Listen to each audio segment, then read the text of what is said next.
বিসমিল্লাহির রহমানির রহিম। আলহামদুলিল্লাহ ওয়াসসালাতু ওয়াসসালামু আলা রাসূলিল্লাহ, আম্মা বা'দ।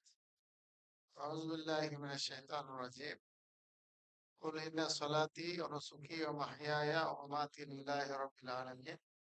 আলহামদুলিল্লাহ, আজকে জুমার সালাতের পরে মুসআব বিন উমাইর রাদিয়াল্লাহু আনহু মসজিদ মাদ্রাসা কমপ্লেক্সের পক্ষ থেকে আয়োজিত প্রশ্ন উত্তর পর্বের সম্মানিত দিনী ভাইয়েরা, আপনারা সবাই ভালো আছেন তো? আল্লাহর রহমতে আলহামদুলিল্লাহ। আমাদের শেখ ফজলুর রহমান শামীম হাফিজাহুল্লাহ তিনি প্রশ্ন করলেন যে দুনিয়াবী সম্মান ও খ্যাতি অর্জনের জন্য সম্পদ অর্জন করা বা দুনিয়াবী জ্ঞান অর্জন করা এটা কি নিন্দনীয় বা এর হুকুম কি? আসলে এই প্রশ্নের জবাবটা শোনার পূর্বে আমাদের একটা বিষয় স্পষ্ট হতে হবে যে আমরা দিনই ইলম যারা অর্জন করব, দিনই জ্ঞান যারা অর্জন করব, এই দিনই জ্ঞান অর্জন করার মাধ্যমে আসলে সওয়াব হবে না গুনাহ হবে? দিনই জ্ঞান অর্জন করলে আমাদের কি হবে? সওয়াব। বিশেষ করে আল কোরআনুল কারীমের পাঠ ও পঠন, এটা তো অনেক উন্নত মানের কাজ। আল্লাহ রাসূল সাল্লাল্লাহু আলাইহি সাল্লাম বলেছেন যে আল্লাহর কিছু বান্দারা আল কোরআনুল কারীমকে যথাযথভাবে তেলাওয়াত করে। আর রাসূলুল্লাহ সাল্লাল্লাহু আলাইহি সাল্লাম হাদিসে বলেছেন, খায়রুকুম মান তাআল্লামাল কুরআনা ওয়া আল্লামা। তোমাদের মধ্যে শ্রেষ্ঠ ব্যক্তি সে যে কোরআন শিখে এবং শিখায়, এটা হলো শ্রেষ্ঠ ব্যক্তি, তার মানে সওয়াব। আর আল কোরআনুল কারীমের একটি অক্ষর পড়লে একটি করে সওয়াব, একটি আবার উন্নীত হয়ে কত 10টিতে পরিণত, আবার 10টি থেকে 70, 70 থেকে 700, আরো আল্লাহ বলে মাইয়াশা, আল্লাহ চাইলে আরো এটাকে বৃদ্ধি করতে পারে। সুবহানাল্লাহ, বিরাট ব্যাপার। তার মানে হলো যে যে জ্ঞানের মাধ্যমে রবকে চেনা যায়, নবীকে চেনা যায়, করণীয় বর্জনীয় সম্পর্কে ওয়াকিবহাল হওয়া যায়, চেনা যায়, জানা যায়, সেটাতে সওয়াব আছে। আর এই সওয়াবের নিয়ত করতে হবে আপনাকে, সওয়াবের নিয়তেই এটা কাজটা করতে হবে। এখন রইলো যে দুনিয়াবি জ্ঞান, দুনিয়াবি জ্ঞান, কেউ ডাক্তার হচ্ছে, কেউ ইঞ্জিনিয়ার হচ্ছে, এক একজন এক এক পেশায়, কৃষিবিদ হচ্ছে, ড্রাইভার হচ্ছে, ইত্যাদি। তো এই ক্ষেত্রে দুনিয়াবি জ্ঞান অর্জনে ইসলামের পক্ষ থেকে কোনো বাধা নাই। দুনিয়াবি জ্ঞান, পার্থিব জ্ঞান যেটা আছে সেটা অর্জন করা, সেখানে বিশেষজ্ঞ হওয়ার ব্যাপারে ইসলামিক কোনো বাধা নাই, বাধা নাই, জ্ঞান অর্জন করতে পারে।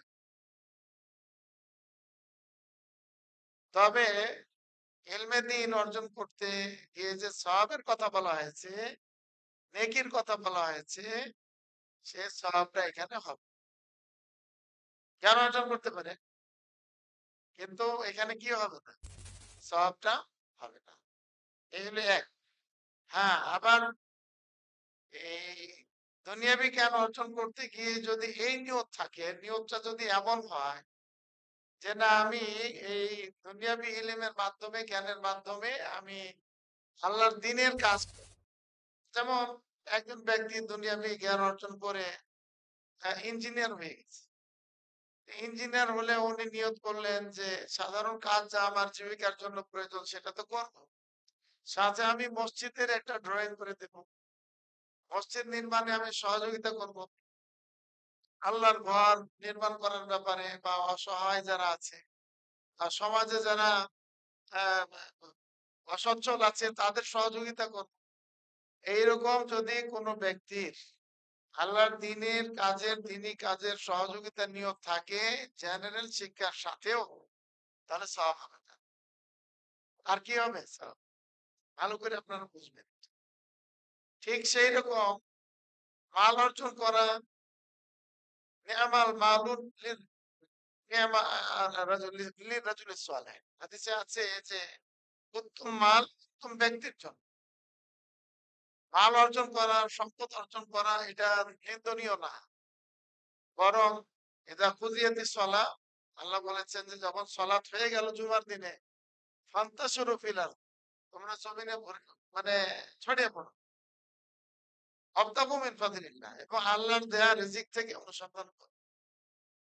তো একজন মানুষের আল্লাহর উপরে তাওয়াক্কুল করে বসে আছে, কোনো মানে কাজ করছে না, কোনো কাজে নিজেকে সম্পৃক্ত করে নাই, পেশার সাথে জড়িত না, রিজিক সন্ধানে সে যাচ্ছে না, আল্লাহর উপর তাওয়াক্কুল করেছে না। আল্লাহর উপর তাওয়াক্কুলের অর্থ এটা নয় কাজ করতে হবে, কাজে যেতে হবে। আমি তো বললাম আপনাদের আলোচনায় ভাই, যে সৈয়দনা দাউদ আলাইহিস সালাম কি কাজ করতেন?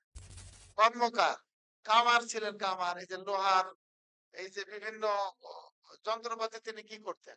তৈরি করতেন। এর মাধ্যমে অর্জিত সম্পদ দিয়ে তিনি জীবিকা নির্বাহ চালাতেন। এটা নিন্দনীয় না, এটা ভালো জিনিস। এখানে ওই নিয়তটা নিয়ে আসবেন যে আমি এই সম্পদ অর্জনের মাধ্যমে নিজের পারিবারিক আর সামাজিক উন্নয়নে কাজ করব, সাথে সাথে আমি আল্লাহর দ্বীনের কাজেও এটা অর্থ ব্যয় করব। তাহলে আপনার এই নিয়তের মাধ্যমে আপনার সওয়াব হবে। যেমন রাসূলুল্লাহ সাল্লাল্লাহু আলাইহি ওয়াসাল্লামের জমানায় তদানীন্তন কালে শ্রেষ্ঠ ধনীর তালিকায় কে ছিলেন? ওসমান রাদিয়াল্লাহু। এখন যেমন বিভিন্ন বিশ্বব্যাপী বা আন্তর্দেশ, আমাদের দেশেও সেরা ধনীর তালিকা আছে না, সরকারের কাছে আছে। তো সেই রকম আমাদের ওসমান রাদিয়াল্লাহু আনহু ধনী ব্যক্তি ছিলেন, ধনাঢ্য ব্যক্তি ছিলেন। ওনাকে বললেন দান করুন, দান করলেন। আবার দান করুন, দান করলেন। আবার দান করলেন, আবার দান। বিভিন্ন যুদ্ধের সময় এতিম, অসহায়, সামাজিক কাজে এই যে এই পীরে রুম একটা গুণ ছিল। এখানে ইহুদিরা মালিকানা তাদের ছিল, মুসলিমদেরকে পানি ব্যবহার করতে দিত না। তো ওসমান রাদিয়াল্লাহু আনহুকে রাসূলুল্লাহ সাল্লাল্লাহু আলাইহি ওয়াসাল্লাম বললেন যে তুমি এটাকে ক্রয় করে মুসলিমদের জন্য কি করে দাও, এটা কবুল করে দাও। আপনি ক্রয় করে কি করে সওয়াবের কাজ। আল্লাহ রাসূল সাল্লাল্লাহু আলাইহি ওয়াসাল্লাম বলেছেন যে যে ব্যক্তি বীরে রুমা এই নামক এই কূপটি, রুমা নামক কূপটি ক্রয় করে আল্লাহর জন্য কি করে দিবে, বরাদ্দ করে দিবে আল্লাহর বান্দা বান্দীদের জন্য, তার জন্য জান্নাত আছে। সুবহানাল্লাহ। তো ভালো কাজ। তো সম্পদ অর্জন, সম্পদ করা সেটা ভালো কাজ। তবে নিয়ত দরকার। সেখানে যদি নিয়ত করা হয় যে আমি এর মাধ্যমে দিনের কাজ করব, সমাজের কাজ করব, দেশের কাজ করব, উন্নয়নমূলক কাজে এতিম, অসহায়, বিধবা তাদের সহায়তা করব। মসজিদ মাদ্রাসা আল্লাহর দিন, সেখানে কাজ করতে হবে। আলহামদুলিল্লাহ, সওয়াব অনেক সওয়াব, ভালো কাজ হচ্ছে। কিন্তু নিয়ত যদি হয় যে না, ইসলামের বিরুদ্ধে আমার সবকিছু হবে, তাহলে এটাতে গুনাহ হবে।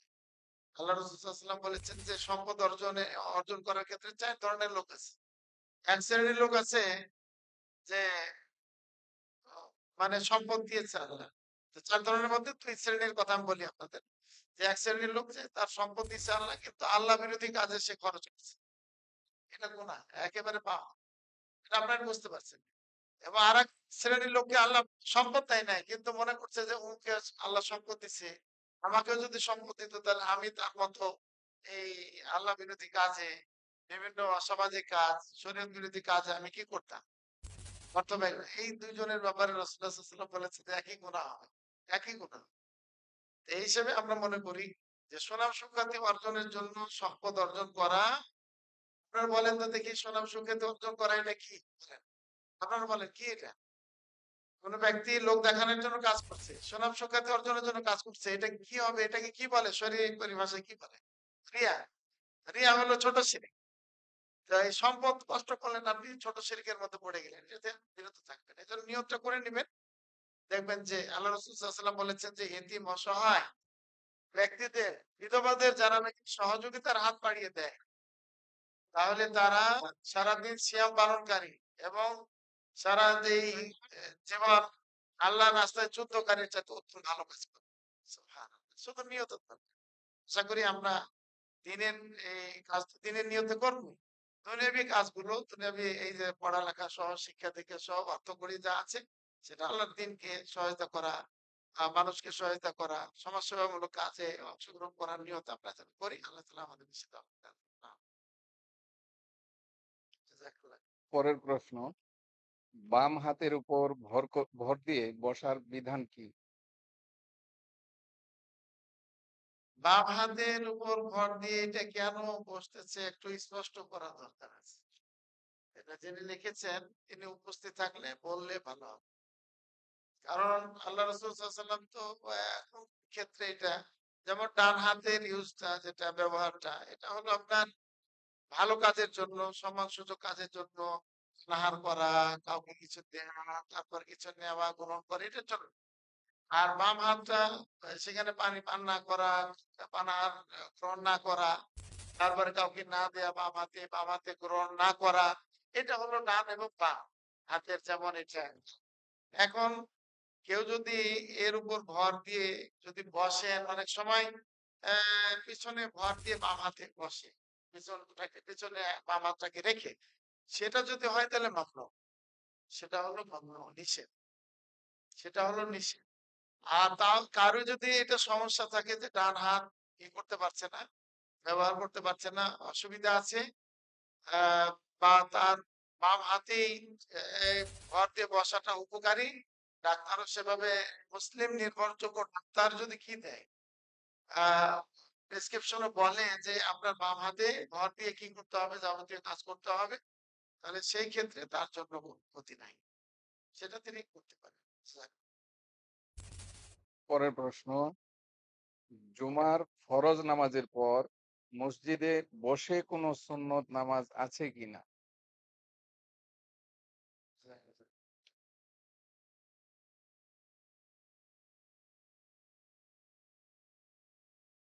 হ্যাঁ,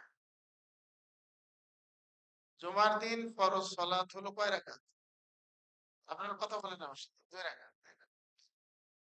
এখন ফরজ সালাত হয়ে গেছে জুমার দিনের কাবলাল জুমা বাদাল জুমা আছে কাবলাল জুমা বাদাল জুমা জুমার সালাতের পূর্বে কিছু সালাত আছে ইমাম সাহেবের খুতবা দাঁড়ানোর আগে বা খুতবা দাঁড়ালে সর্বনিম্ন কয় রাকাত 2 রাকাত আছে এটার কোনো আপনার রাকাত সংখ্যা উল্লেখ নাই 2 রাকাত 4 রাকাত 6 রাকাত 8 রাকাত আপনি আপনার সময় অনুযায়ী করতে পারেন কবলাল জুমা জুমার আগে আর জুমার সালাতের পরে যদি আপনি সুন্নাত পড়তে চান ওই ক্ষেত্রে 2টা বর্ণনা আছে একটা বর্ণনা হলো যে রাসূলুল্লাহ সাল্লাল্লাহু আলাইহি সাল্লাম 4 রাকাত সালাত আদায় করেছেন বাদার জন্য জুমার সালাতের পরে 4 রাকাত সুন্নাত পড়েছেন 4 রাকাত 2 রাকাত যত সুন্নাত এবং নফল আছে সব কয় রাকাত করে পড়া হয় 2 রাকাত করে তবে কেউ যদি একসাথে পড়া হয়ে যাবে কিন্তু উত্তম হলো কি 2 রাকাত করে পড়া সালাম তো ওই ক্ষেত্রে 4 রাকাত পড়ার কথা রাসূলুল্লাহ সাল্লাল্লাহু আলাইহি সাল্লামের সুন্নাহ দ্বারা সাব্যস্ত আছে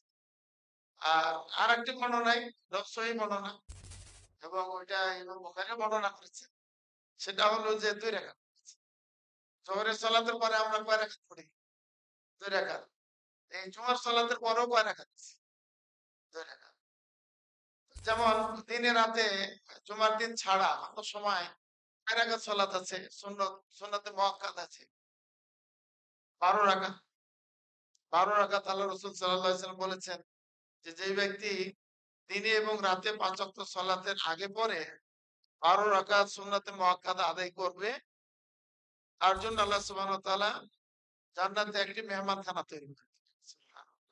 আমরা এটা গুরুত্ব দেই না অনেক সময়। তাহলে এই যে এই 12 রাকাত কোথায়? ফজর ফরজ সালাতের পূর্বে কয় রাকাত? 2 রাকাত।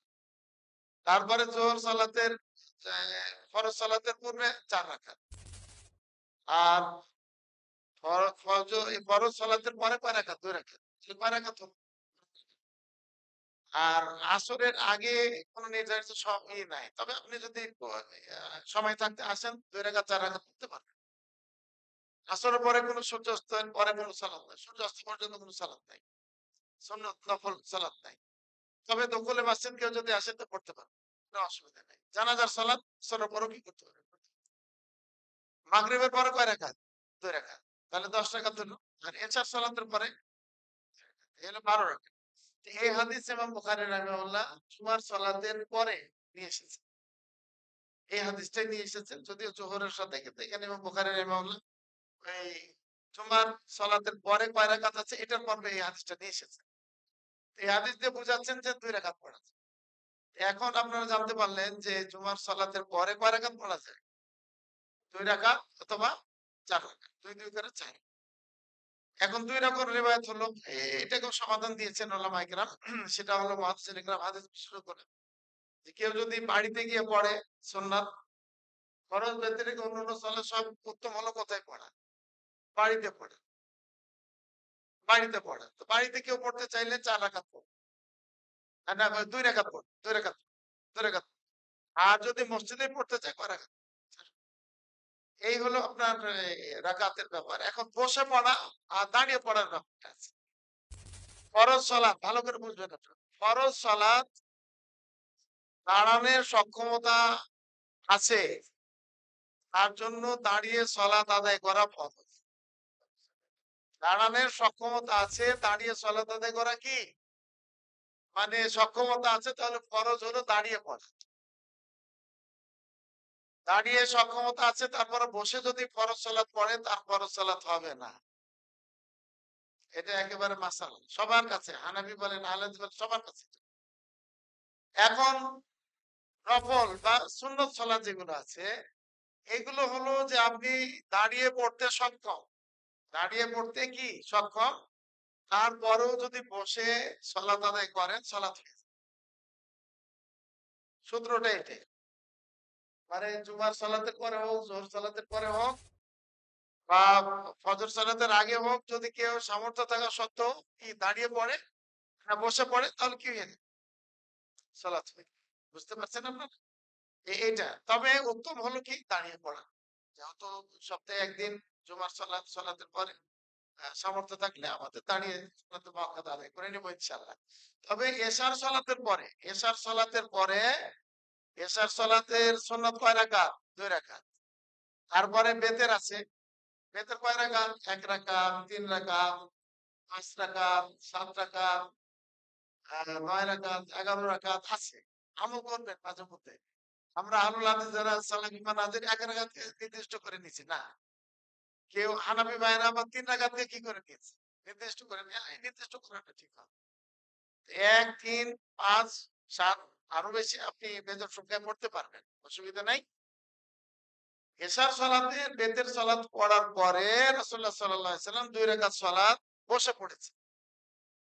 এটা সুন্নাতের ওখানে শুধু। বাকি সালাতে আপনি যদি ফরজ সালাত হয় তাহলে কি করতে হবে? আপনি দাঁড়িয়ে পড়তে পারবেন, সমস্যা নেই। আর ফরজ সালাত দাঁড়িয়ে পড়বেন, আর বসে পড়া যাবে না। আর যদি সুন্নত হয় দাঁড়ানোর সক্ষমতা আছে তারপর। যাক, পরের প্রশ্ন, পরের প্রশ্ন এখানে ২টি প্রশ্ন আছে। ১ নাম্বার, প্রাকৃতিক অথবা কৃত্রিম ফুলের ব্যবসা করা জায়েজ আছে কি? এটা একটা প্রশ্ন। ২ নম্বর প্রশ্ন, যে সকল পণ্যের ভালো ও খারাপ দিক রয়েছে, যেমন মোবাইল, ল্যাপটপ ও ডিশ ব্যবসা, সেগুলোর ব্যবসা করা যাবে কি?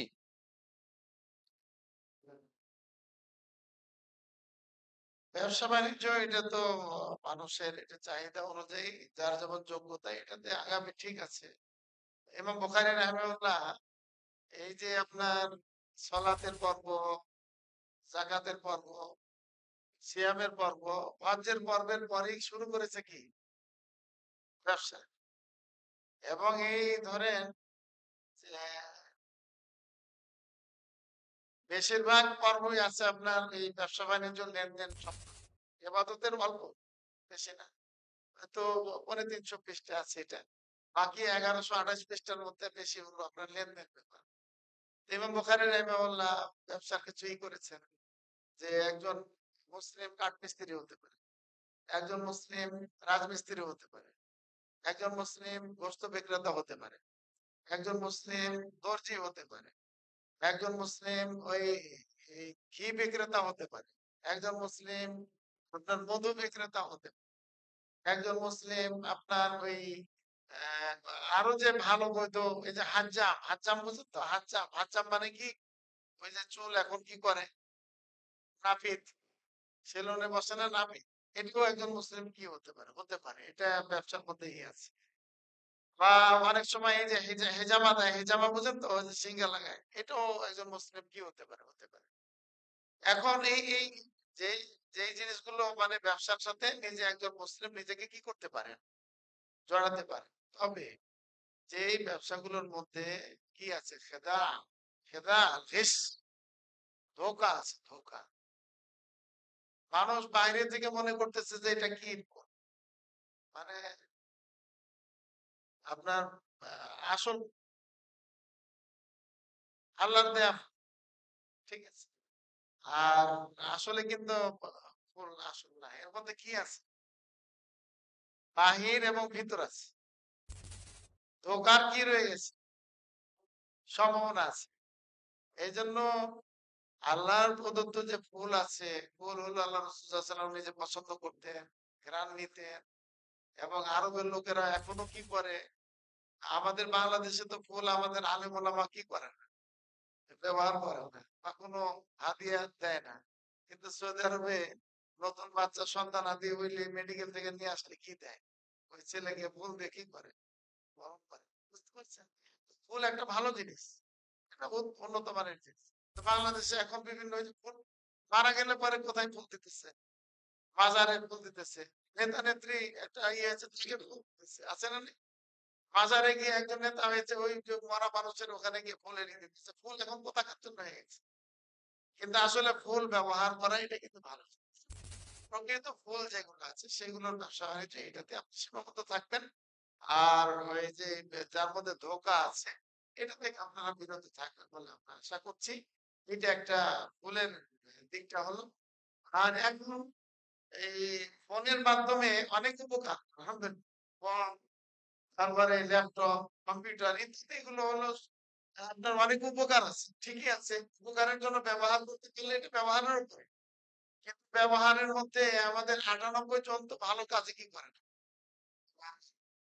এবং এই দোকানগুলোতে যারা যাতায়াত করে তাদেরকে মানুষ কি মনে করে না, খুব সুবিধা মনে করে না। তো এই হিসাবে এই ধরনের ব্যবসাতে যদিও জায়েজ আছে, জায়েজ আছে, কিন্তু জায়েজ থাকলেও এগুলো থেকে আমাদের যারা শরীফ মানুষ, দিনদার মানুষ, মুতাদাইয়্যিন, তাদের এগুলো থেকে বিরত থাকাটাই কি।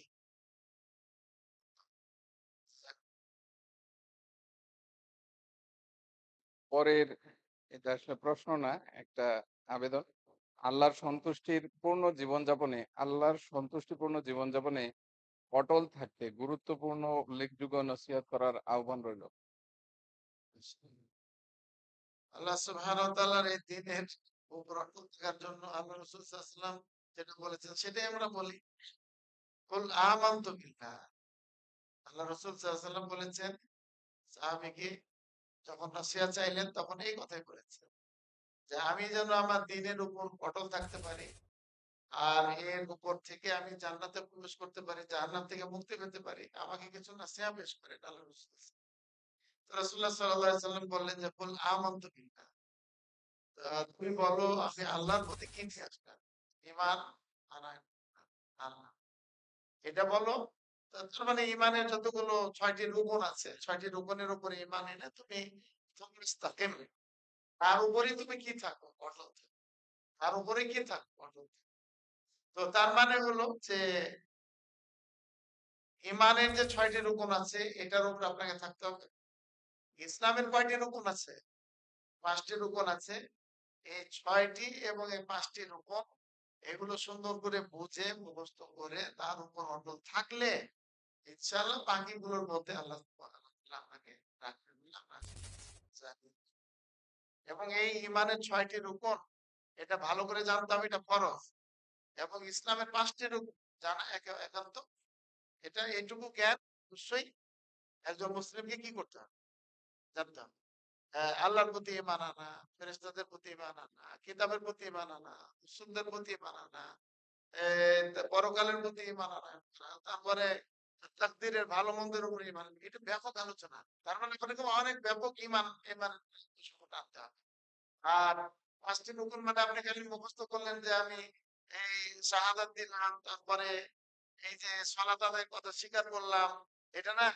আপনাকে শাহাদাত সম্পর্কে তাওহীদ এবং শিরকের জ্ঞান আপনাকে অর্জন করতে হবে। এবং সালাতের যতগুলো মাসলা মাসাইল আছে সব জানতে হবে। যাকাতের যতগুলো মাসলা মাসাইল আছে সেগুলো জানতে হবে। সিয়ামের মাসলা মাসাইল যতগুলো আছে সেগুলো আপনাকে জানতে হবে। তারপরে আপনার এই যে জাকাতের হজ্জের যে মাসলা মাসাইল আছে সেগুলো পাই। তাহলে এই প্রাথমিক এই জ্ঞানগুলো যদি আপনার আমার থাকে, তাহলে পরবর্তী জীবনটা আমাদের অনেক সুন্দর হবে। পরে আরো ভালো কাজ করার দিকে আমরা যাব।